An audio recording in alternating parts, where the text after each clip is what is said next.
Hello students. मैंने इससे पहले के वीडियो में आप लोगों को मल्टीपल इमेज के बारे में बताया था। और एक बार मैं फिर से उसको शॉर्टली रिवाइज करवा दे रहा हूँ। मल्टीपल इमेज कैसे बनती है? जब हम दो मिरर को एक साथ रख देते हैं तो मल्टीपल इमेज बनती है। अब इसके बाद जो हमारा टॉपिक चालू होगा वो किलाइडोस्कोप के बारे में मैं एक्सप्लेन करूंगा। किलाइडोस्कोप क्या होता है उसको देखेंगे। अब सबसे पहले जो इमेज मैंने आपको बताया कि बनती है उसका एक फार्मूला अपन देख लें तो यह फार्मूला आपको हेल्प करेगा। मैं फार्मूला लिखने जा रहा हूँ।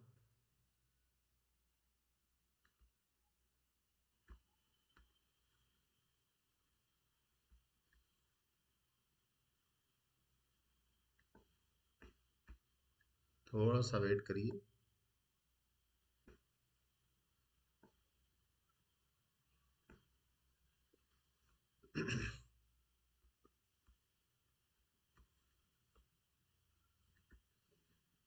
मैं ये किलाइडोस्कोप के बारे में बताने जाऊंगा, किंतु इससे पहले मैंने आप लोगों को बताया कि मैं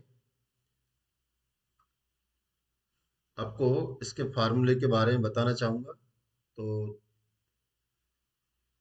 जैसे the number of image the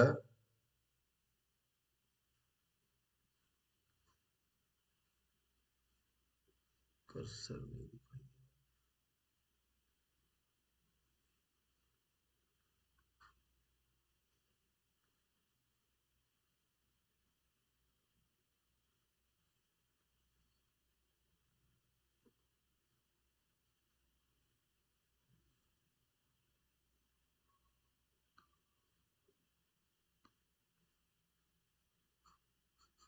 the number of image, ये नंबर ऑफ इमेज का फार्मूला क्या होता है इसको अपन देखेंगे।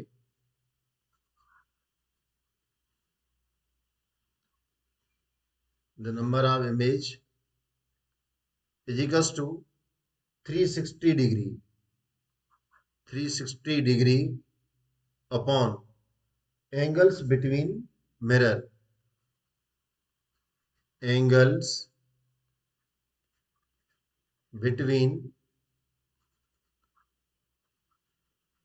मिरर्स -1। अगर आप ये फार्मूला लगाएंगे तो कितनी इमेज बनेगी वह अपन को पता चल जाएगा। जैसे अगर हम मान लेते हैं कि हमारे पास दो मिरर हैं, एक मिरर ये है और एक मिरर ये वाला है, और ये दोनों मिरर अगर अपने बीच में मान लेते हैं कि 120 डिग्री का एंगल बना रहे हैं, तो अब इमेज कितनी बनेगी? तो इमेज बनेगी 360 डिग्री अपॉन दोनों के बीच में कितना, 120 का, तो ये हो जाएगा 3 टाइम जाएगा और -1, यानी कि केवल 2 इमेज बनेंगी। क्लियर? तो नंबर ऑफ इमेज बताने का यह तरीका होता है। आप इस तरीके से नंबर ऑफ इमेज बता सकते हैं। अब जो मेन टॉपिक है मेरा वो मैं यहाँ लिख के बैठा हुआ हूँ, उसको मैं एक्सप्लेन करने जाऊंगा। अब अपन उसको देख रहे हैं। सबसे पहले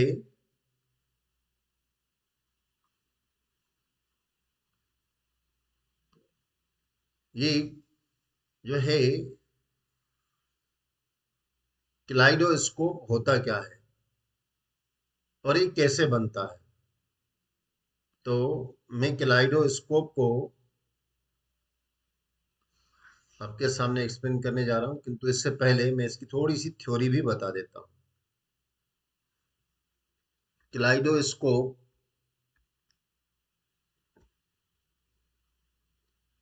कब बनाया और किसे कहते हैं?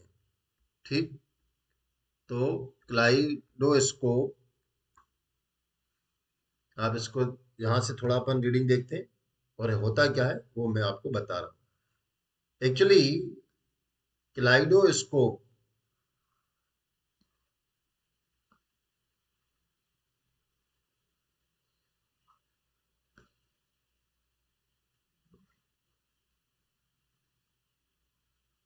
इनकी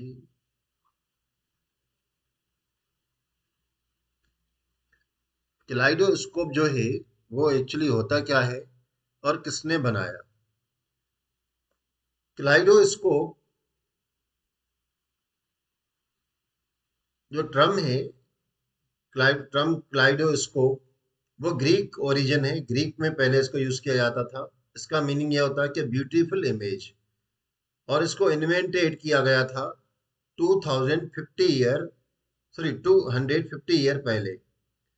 और वो इस प्रिंसिपल पे था कि मिरर जो है वो रिफ्लेक्शन करता है, कई बार रिफ्लेक्शन करता है। अब इस रिफ्लेक्शन का, जो मिरर रिफ्लेक्शन करता है, उसको अगर हम, एक मिनट, थोड़ा मैं इसको थोड़ा सा साइज को छोटा करने का सोच रहा हूँ मैं, और ये ऊपर नहीं उठ रहा। हाँ, उठ गया ये। हाँ, अब आ गया। अब आपको क्लियर समझ में आ जाएगा। तो मैं इसको इस तरीके से एक्सप्लेन कर रहा हूँ। और होता क्या है, मैं बता रहा हूँ आपको। ये क्लेमाइडो, सॉरी, क्लाइडोस्कोप ग्रीक ओरिजिन है। 250 ईयर पहले इसका यूज किया जाता था। सबसे पहले डेविड नाम के एक, डेविड ब्रिस ब्रिवस्टर नाम के साइंटिस्ट ने, साइंटिस्ट नहीं कहना चाहिए, एक जनरल आदमी था, और 1816 में इसने इसको कारपेट मेकर्स के लिए डेवलप किया था। और उनमें क्या किया था कि नई डिजाइन बनाने के लिए इसका यूज किया था। कारपेट में कैसे नई डिजाइन बनाई जाए, यूं कहें कि कपड़े में कैसे नई डिजाइन बनाई जाए, तो उसके लिए यूज किया था। और आज भी इस क्लाइडोस्कोप का बहुत ज्यादा यूज होता है। क्यों होता है? क्योंकि आज आप देखते हैं, जितनी भी आप ये क्लॉथ की, कपड़ों की वैरायटी देखते हैं, या आप अपन देखते हैं चादर वगैरह देखते हैं, ब्लैंकेट्स वगैरह देखते हैं, तो आपको इसको ब्लैंकेट्स वगैरह में आपको अलग अलग तरीके की इतनी सारी डिजाइनें मिलती हैं। तो अपन सोचिए कि क्या एक आदमी बैठ के बस यही सोचता होगा कि कैसे डिजाइन बनानी है, क्या करनी है? और इतनी सारी कंपनियां हैं। अगर आप अपने सिटी के मार्केट में चले जाएंगे तो देखिए आपको कितनी वेराइटी आपको क्लोथ्स मिलेंगे। कि तो ये क्लोथ्स जो रहेंगे अलग अलग डिजाइन के होते हैं। तो वो कैसे होता है, वो इसके लिए क्लाइडोस्कोप का ही यूज किया जाता है। तो जो ब्रेवस्टर है उसने सबसे पहले इसको इसलिए डेवलप किया था कि कारपेट बनाए जाते थे, तो कारपेट में बहुत अच्छी डिजाइन बनाने के लिए किए जाते थे। इसके अलावा इस इनके इन्वेंट्स ने न्यू डिजाइन मैजिकल का भी यूज किया। जो मैजिकल शो वगैरह करते हैं वो भी इसका यूज करते हैं। आपने देखा होगा डीजे वगैरह में अलग अलग तरीके की लाइटें आती हैं, और कलर की लाइटें एक दूसरे को, जो अपन को मैजिक करते हुए दिखाई देती हैं, तो उसमें भी इसका यूज किया जाता है। अब ये जो क्लाइडोस्कोप एक्चुअली होता क्या है और कैसे बनता है, मैं उसके बारे में आपको बता रहा हूँ। क्या किया जाता है, क्लाइडोस्कोप एक्चुअली होता क्या है कि एक तीन ऐसी तीन अपन को लेनी पड़ती हैं मिरर की रेक्टेंगल। आपकी एक्टिविटी में दिया गया है, तो अपन वैसे तो कई तरीके के बनते हैं, किंतु अपनी एक्टिविटी में जैसे दिया गया है, मैं उसमें वही बात करूंगा कि मान लेते हैं कि ये 1 और ये 2 और ये 3, ऐसी तीन जो हैं ली जाती हैं रेक्ट एंगल मिरर की। ये थ्री मिरर की जो है स्ट्रिप या बैंड ली जाती हैं, और इन तीनों को इस तरीके से अ, एक दूसरे के साथ जोड़ दिया जा रहा था, ऐड कर दिया जाता है इस तरीके से।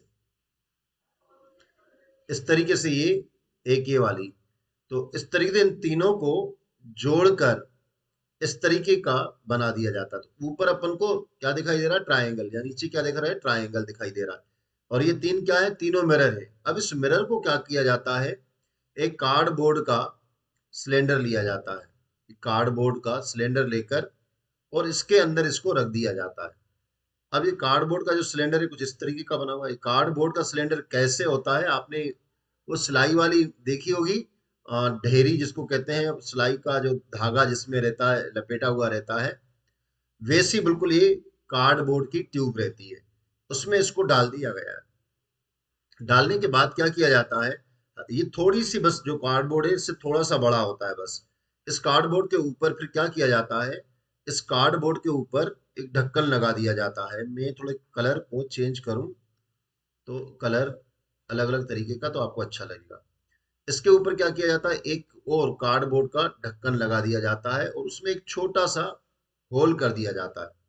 नीचे क्या किया जाता है, नीचे इसमें नीचे कैसे किया जाता है, तो नीचे इसमें एक ट्रांसपेरेंट, अगर गिलास शीट हो तो अच्छा है, गिलास शीट को, ट्रांसपेरेंट गिलास शीट को लगा दिया जाता है। किंतु इसको लगाने से पहले इसमें ढेर सारी, इसमें क्या किया, लगाने से पहले इसमें ढेर सारी कांच की चूड़ियां जैसे रहती हैं, या बेंगल्स, बेंगल्स हो, या और अलग अलग अलग तरीके के पीसेस उसको डाल दिए जाते हैं।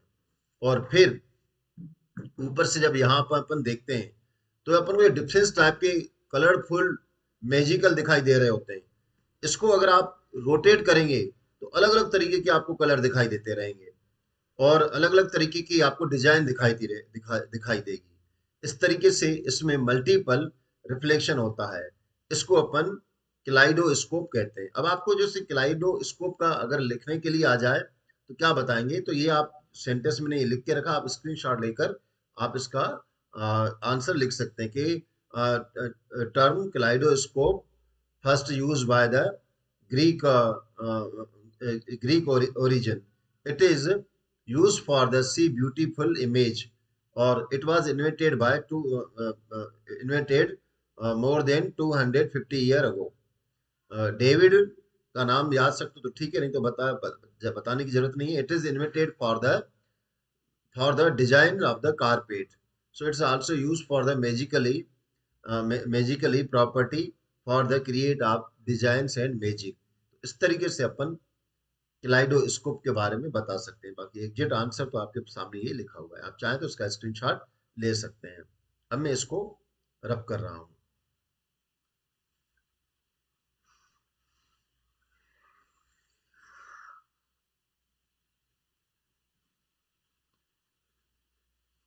अब जो हमारा नेक्स्ट टॉपिक है, इसके बाद वाला, वो बहुत इंटरेस्टेड टॉपिक है, और आप लोगों ने लगभग इससे इंट्रोड्यूस हो चुके हैं।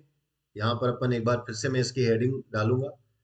जो टॉपिक है वो है सनलाइट। आपकी बुक के, एनसीईआरटी के बुक के अकॉर्डिंग टॉपिक को लिया जा रहा है, सनलाइट वाइट कलर्ड। तो क्वेश्चन ये है कि यहाँ पर एक क्वेश्चन उठता है कि एक्चुअली जो सनलाइट है वो वाइट कलर की होती है या नहीं होती है, और प्रिज्म किसे कहते हैं, डिस्पर्जन ऑफ लाइट किसे कहते हैं, हम उसकी इसमें स्टडी करेंगे।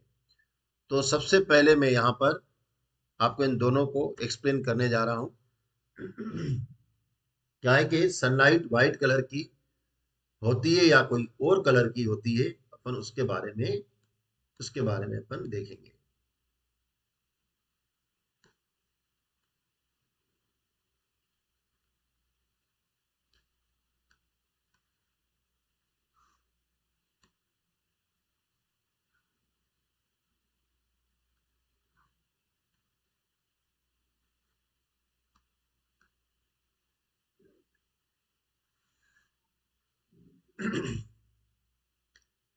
देखिए, सनलाइट के बारे में बोला जा रहा है, थोड़ा मैं इसको इस तरीके से कर देता हूँ, चलो ठीक है, थोड़ा बढ़ा देते हैं।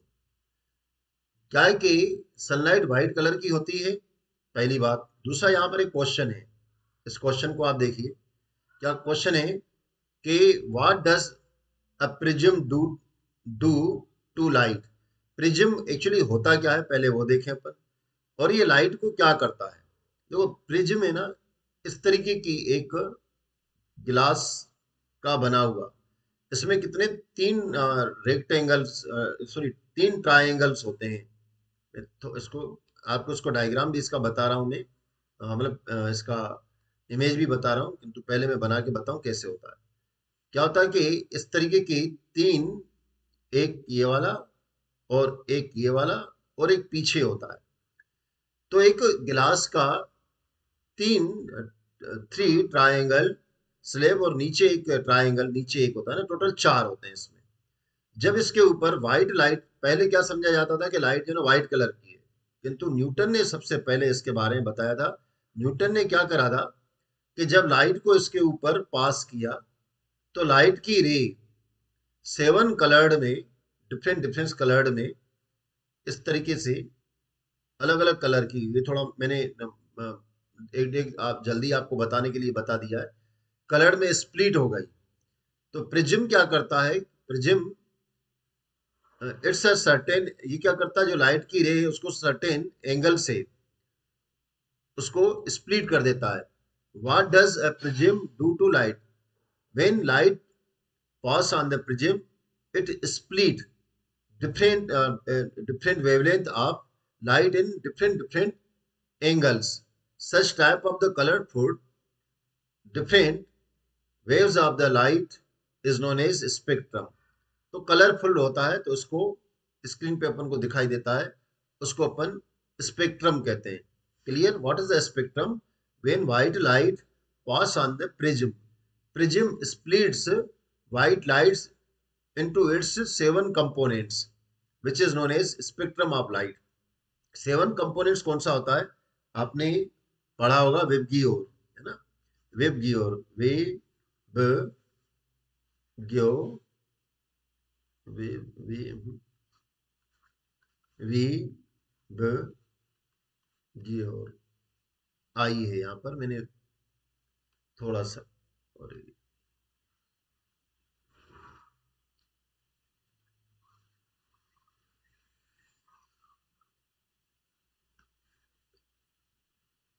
क्या होता है वेब गियोर?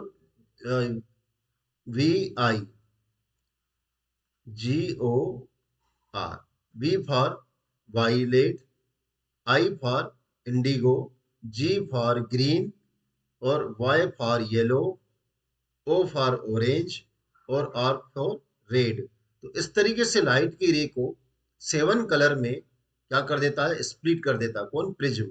सेवन कलर में लाइट के इस प्रकार के स्प्लिट होने को अपन, जो ये बैंड मिलती है अपन को, है ना, जो बैंड मिलती है, seven coloured range of the light is called spectrum.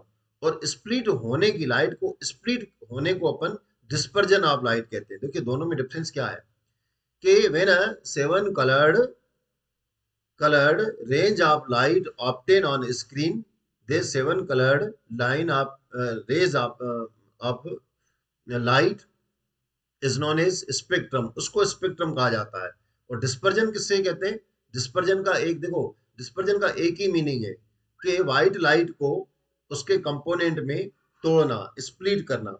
तो split of the white light into its seven components is known as dispersion of light।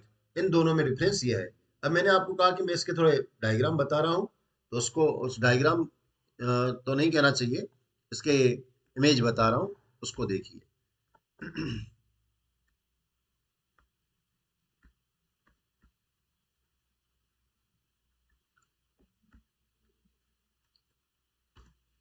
ये आपको इमेज दिखाई दे रही है ना? ये प्रिज्म की है, आप इसको देख सकते हैं कहीं पर भी।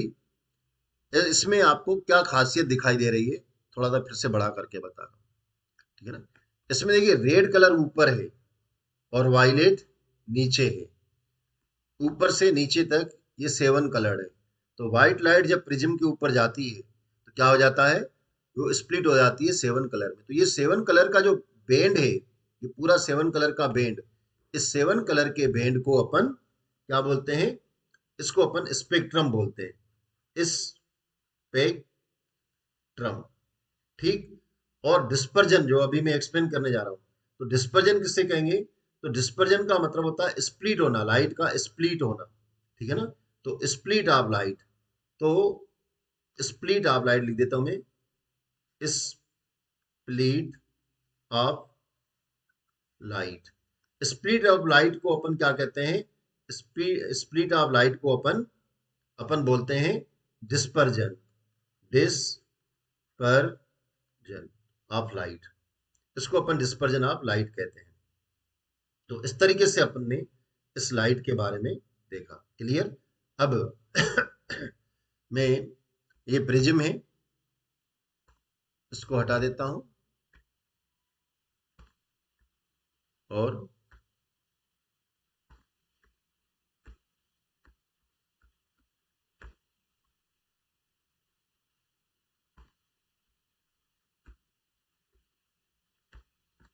आगे का टॉपिक अपन देखेंगे।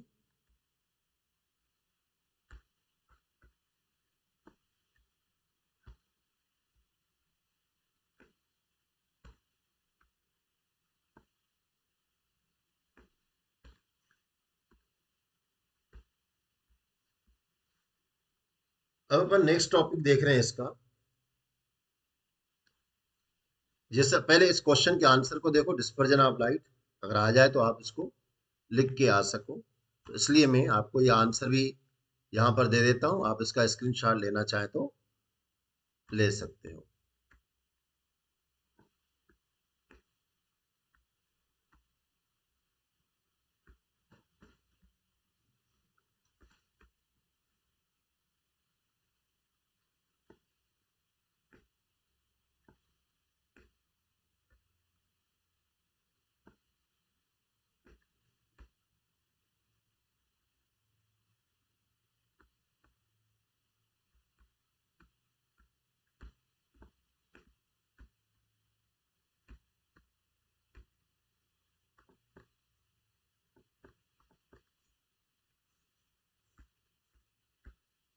थोड़ा सा शिफ्टिंग में दिक्कत हो रही है इसको, पर मैं ले आ रहा हूँ। चलो ये देखिए आप, छोटा शिफ्ट होने इसको करना था मुझे। चलो ये बड़े से ही आप देख लीजिए तो ज़्यादा अच्छा रहेगा।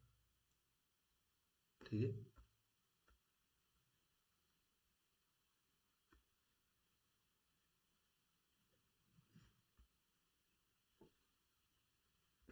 ये what is the dispersion of light. ठीक, तो डिस्पर्जन ऑफ लाइट, ये आ गया है ना? यहाँ से लिख देता हूँ, यहाँ पूरा आपको क्लियर दिखेगा ना? थोड़ा और छोटा कर देता हूँ। आप चाहें तो ये आपका आंसर आप अपनी कॉपी में नोट करके लिख सकते हैं।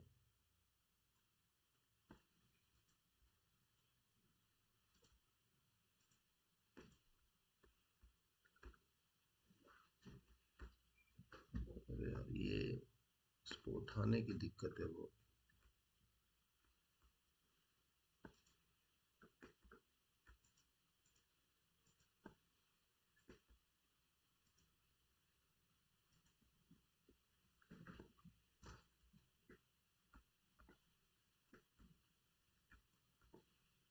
चलिए देखिए, आंसर तो आपको समझ में आ जाएगा, उठाने में दिक्कत क्यों हो रही है।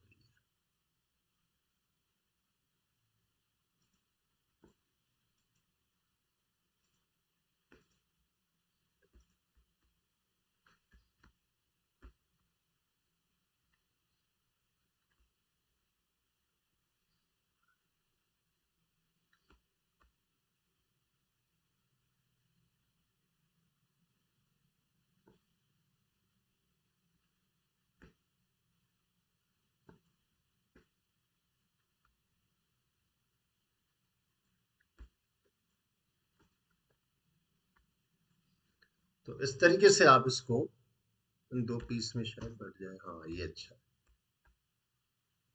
What is dispersion of light, आप इसको देख सकते हो। मैं इसको हटा देता हूँ।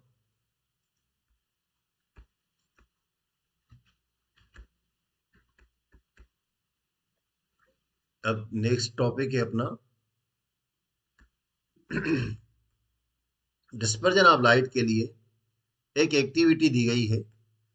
तो एक्टिविटी आपकी बुक का ही है ना? उसको अपन थोड़ा देख लेते हैं कि एक्टिविटी क्या है, उसको देखिए आप, है ना? आपके बुक का एनसीईआरटी का 13.7 एक्टिविटी है, और उसका फिगर भी दिया गया है। मैं आपको उसको उसको बताने जा रहा हूँ।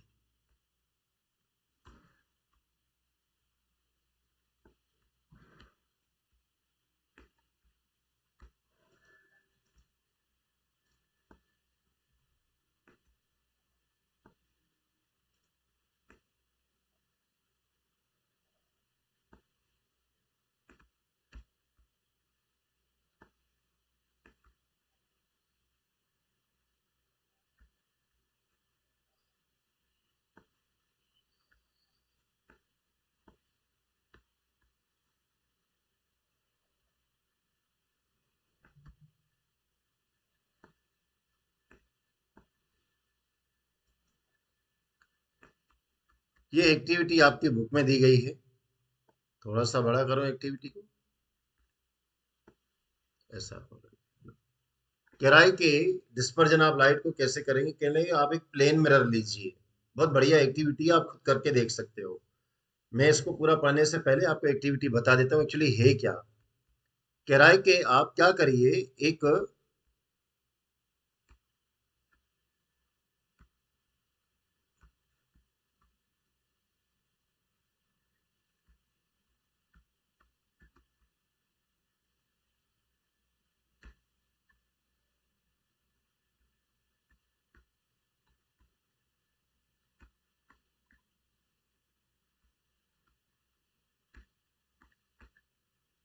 यार ये तो बहुत दिक्कत दे रहा है, तो पहले सीखना पड़ेगा इसका क्या है। बोर्ड को चलाते समय इसकी पेन कहाँ गई? ठीक।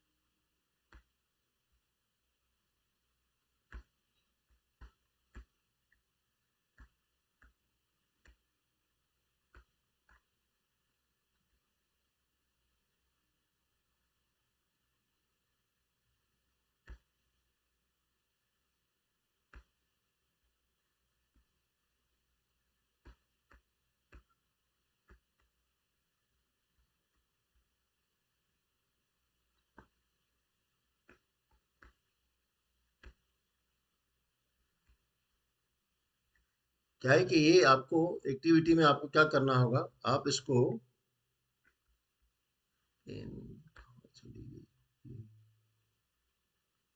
जैसे मैंने यहाँ पर क्या कर रहा हूँ, एक बाउल ले रहा हूँ, ये एक बाउल लिया अपन ने। इस बाउल में मैं क्या कर रहा हूँ, एक पहले थोड़ा सही तरीके से बाउल बना के बता रहा हूँ मैं आपको। ये मैंने एक बाउल लिया,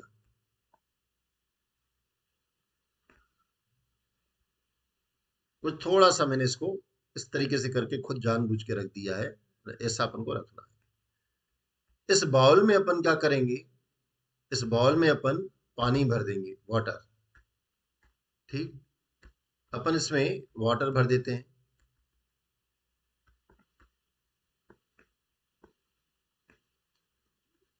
इसमें अपन ढेर सारा ये वाटर भर देंगे, और फिर अपन इसमें एक मिरर रखेंगे। एक मिरर इस तरीके से करके अपन ने इसके अंदर डुबो दिया, इतना।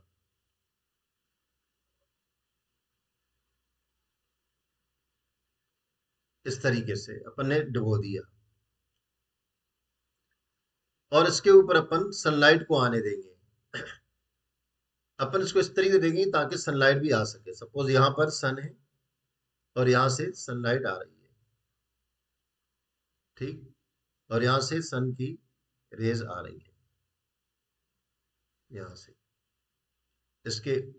और ये रेज कहाँ पे आएंगी, तो रेज कहाँ भी जाएंगी, तो रेज जो है ये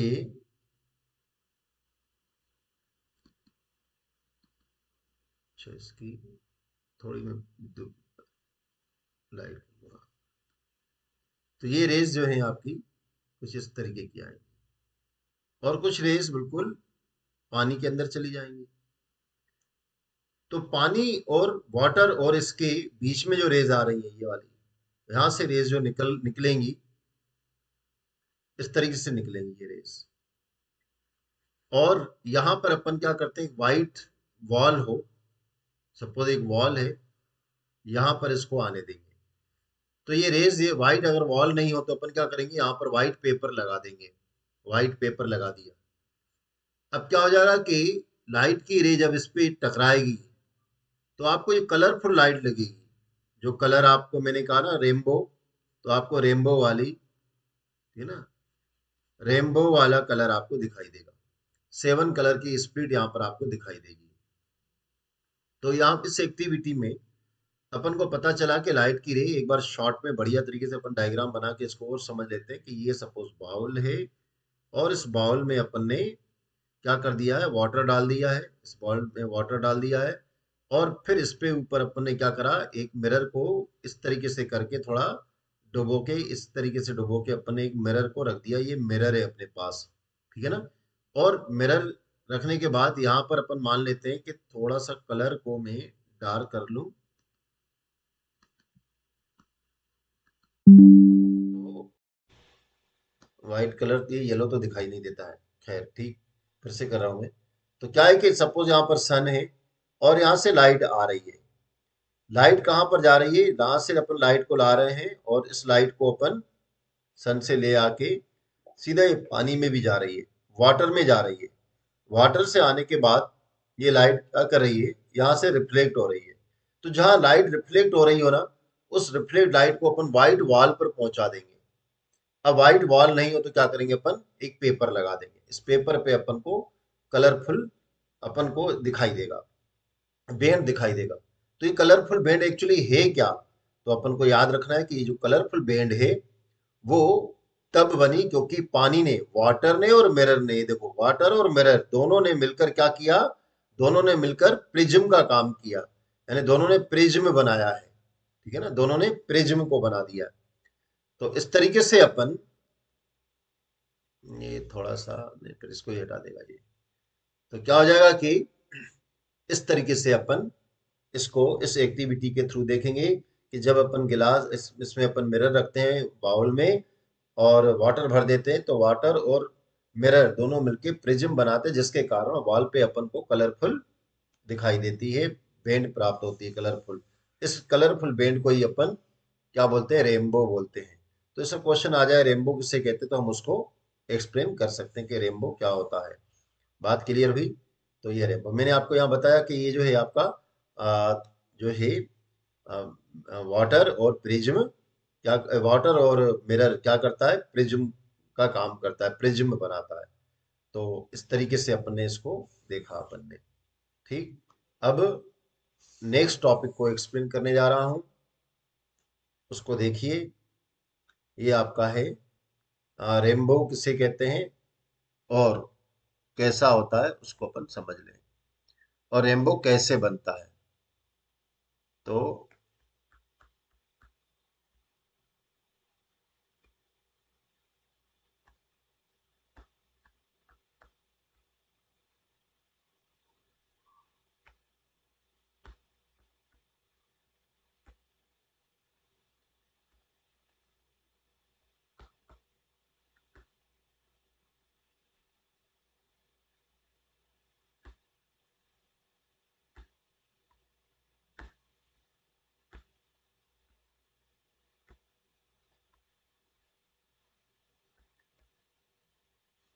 what is the rainbow, how does rainbow is form?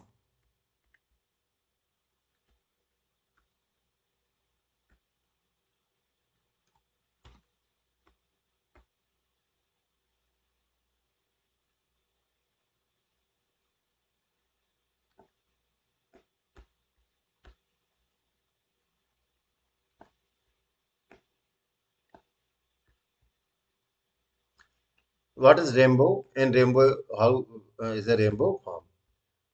ये पूरा मैं आपको टॉपिक को ले आ रहा हूँ, पहले इसको पहले देखिए। इसमें ये डायग्राम भी, फिगर भी मैं आपको बता रहा हूँ, इसका पिक बता रहा हूँ इसकी, वो कैसी होती है।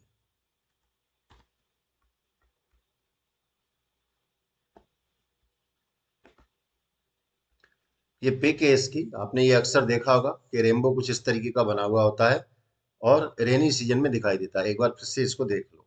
ये इसमें देखो आपको रेड कलर ऊपर दिखाई दे रहा है, बाकी ये 7 कलर की पट्टियां दिखाई दे रही हैं। अब इसमें आपको क्या दिखाई देगा, रेनबो किस साइड बन रहा है उसको देखेंगे, अब इसकी साइड को भी देखेंगे। फिलहाल मैं वापस टॉपिक पे ले आ रहा हूँ। तो ये रेनबो का मैंने डायग्राम आपको बताया। How is a rainbow form?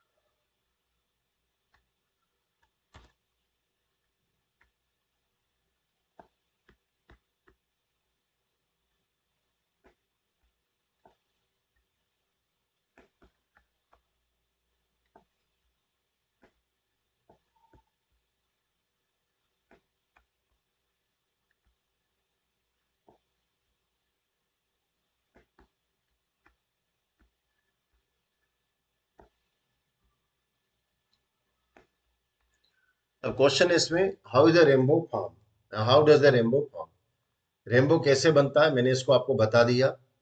और ये क्या होता है वो देखो, कह रहा है rainbow is a wonderful example of dispersion of light. Rainbow dispersion of light का वंडरफुल एग्जांपल है। How does rainbow rainbow occurs, rainbows कैसे होता है, कैसे बनता है।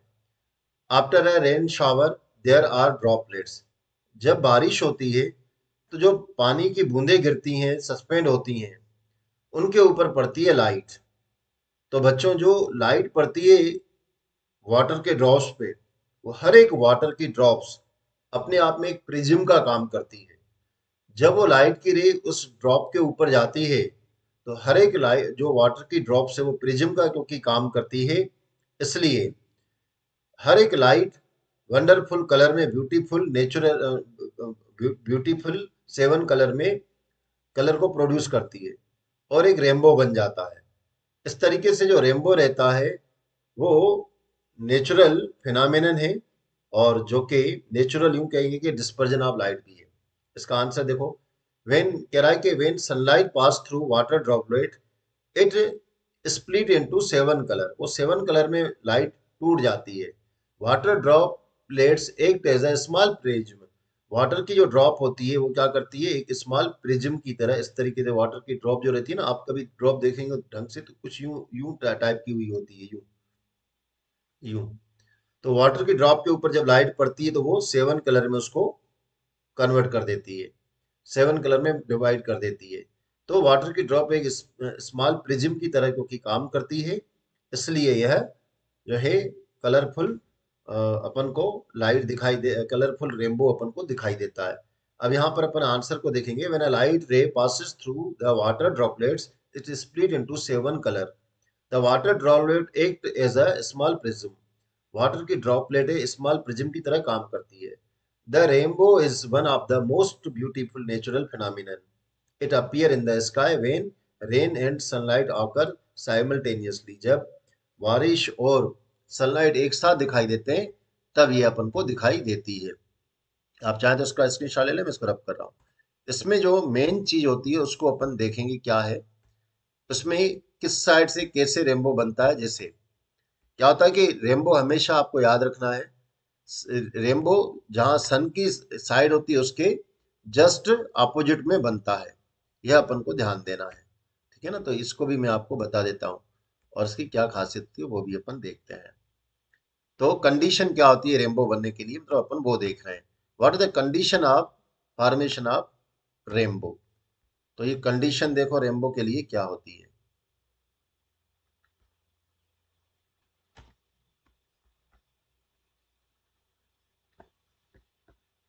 देखो कंडीशन कौन सी है रेनबो को फॉर्मेशन करने के लिए, एक, the sunlight and the rain droplet present in the air must be opposite to each other, जो सनलाइट है और रेन ड्रॉप है वो दोनों एक दूसरे के अपोजिट डायरेक्शन में होना चाहिए। मतलब कैसे, अगर वाटर की ड्रॉपलेट्स किस साइड है, बारिश यूं हो रही है, ठीक है ना, और अगर सन यहाँ से इसके ऊपर अपनी लाइट को फेंक रहा है तो पॉसिबिलिटी है कि रेनबो बनेगा। रेन शावर इस साइड हो रहा है, किस साइड, यूं मान लेते हैं कि अपन मान लेते हैं कि रेन शावर अपन मान लेते हैं कि वेस्ट में हो रहा है और सन ईस्ट में है, या ये वाइस वर्सा कर देते हैं, ठीक है ना, ऐसा भी हो सकता है, ऐसा भी हो सकता है, उल्टा भी हो सकता है। तो अपोजिट डायरेक्शन में होंगे तभी आपका रेनबो बनेगा। The sun must be low in the sky, एक और याद रखना है कि सन उस समय low must be low in the sky, मतलब हमारी अर्थ की क्या होता है कि आपको मालूम है कि अर्थ अपनी क्या है, स्फेरिकल नहीं है और है ना। तो क्या होता है कि जब ये वाला पार्ट पहुंचता है और यहाँ पर सन है, तो नेचुरली ये यहाँ पर अगर सन है, ये सन है और यहाँ ये सन यूं घूम, ये अर्थ यूं घूम रही है, ये ऑर्बिट है, ये सन यहाँ है, तो यहाँ पर भी सन है। अब आप बताइए किस में ज्यादा डिस्टेंस है, इसमें ज्यादा डिस्टेंस है, ये डिस्टेंस ग्रेटर है, तो ये डिस्टेंस ग्रेटर है तो इसलिए यहाँ पर जो आपका रेनबो बनेगा, नो पॉसिबिलिटी, पॉसिबिलिटी यहाँ पर नहीं होगी, किंतु यहाँ पर क्योंकि डिस्टेंस कम है तो रेनबो बनने की पॉसिबिलिटी ज्यादा होगी। तो ग्रेट पॉसिबिलिटी रेनबो की, क्योंकि डिस्टेंस इसकी ज्यादा है, इसकी कम है। तो सन की डिस्टेंस उस समय कम होनी चाहिए स्काई में। The observer must have his back to the sun. और मतलब जैसे अगर सन इस साइड है, वेस्ट में सपोज सन क्या हो रहा है, सन सेट हो रहा है यहाँ पर सन सेट हो रहा है। तो हम जो कहाँ पर खड़े हैं, हम तो अपने अपने यहाँ पर इंडिया में खड़े, अपन यहाँ पर खड़े, मान लेते हैं कि अपन अपन यहाँ पर खड़े हैं, ठीक है ना। तो क्या होगा कि सन इस साइड है और हमें रेनबो कहाँ दिखाई देगा, रेनबो हमें यहाँ पर होता हुआ दिखाई देगा, यहाँ इस साइड रेनबो होता हुआ दिखाई देगा। जरा observer must have his back to the sun. Observer के पीछे सन होना चाहिए, यहाँ पर अपन ऑब्जर्वर है, अपने पीछे है। तो इस तरीके से ये कंडीशन है जो कि रेनबो बनने के लिए जरूरी होती है, नहीं तो रेनबो नहीं बनता है। तो यह था आपका रेनबो के लिए कंडीशन। आज आप चाहें तो इसके क्वेश्चन के आंसर को भी हो सकता है, what is the condition for the formation of rainbow, तो आप इसको नोट कर सकते हैं। आज के लिए इतना। बाकी आइस का स्ट्रक्चर और नेक्स्ट टॉपिक में, मतलब एक और वीडियो में आपका ये चैप्टर कंप्लीट हो जाएगा। तो आप इसको वीडियो को देखें और आप अधिक से अधिक शेयर भी करें।